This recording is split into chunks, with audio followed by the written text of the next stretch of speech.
Who say mountain glory God no they exist? Who say mountain glory God no they exist? Now, when I listen to this testimony, listen to this testimony from previous mountain glory. Listen, just listen, watch, listen, watch.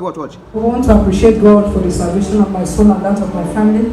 On the Thursday of that mountain glory, after the pastor ministered, he said, "Go in peace." And along the way, before leaving John, while we were going, bad guys, more than 50 of them, they laid on the road. So before our driver saw them, we were already on the close range. Now, as they were everywhere, in the quest for me to jump down from the vehicle, I dislocated my left leg. Then usually where I stay, they lock it by 10.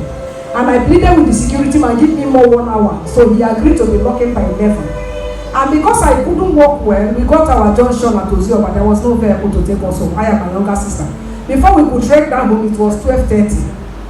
The gate was locked, and my sister started crying. She said, "Where will we sleep? How do I go to work in the morning?" And I just heard the voice say, "Who are you? Have you forgotten who you are?" He said, "What did Moses use to part the Red Sea?" And I answered, I said, "Take anything you have, I work with you." And I just brought that key from my bag. I put in the gate. The gate was locked inside with padlock. The gate was locked at the back with padlock. I just put that in the thing open. It was somebody celebrate the miracle hand of God now. Celebrate the hand of Jehovah. Power. It was when we were climbing on my sister that time. I said, "Didn't I even forgot who I was working with?" I want to give God praise. Then secondly, January 2nd week, I usually visit orphanage and home of the elderly and extend hands. I went to the orphanage home. I gave what I had. I came back. I went on a Monday, on a Saturday, the following week Monday, God told me, he said, "Go to the orphanage." And I was like, in my mind, did Holy Spirit see that I went the other day? And he answered me, he said, "I saw you went on your own, but now I am sending you."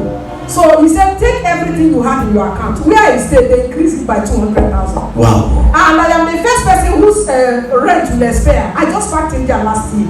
We had a meeting, they said the landlord doesn't come. And I told God, I came out of the gate, I said, "If I be your servant, wherever he is, he will appear." The man came. We made negotiations. Up to today, he hasn't given us answer. The only thing he said is that if you can't meet up, go. And that's on because I've already budgeted what the usual rent. I spent so much. So I started crying out to God. I said, "God, remember, you said you do not forsake, you do not leave your children abandoned." And when I went to that orphanage, God told me, put me to test and see if I will not be faithful. Last week Friday, Thursday night, I did all night in the house. And I called God. He told me more than 17 times I was calling him. I said, "Prove yourself. Don't allow me to be put to shame. I know that I don't walk alone. Pray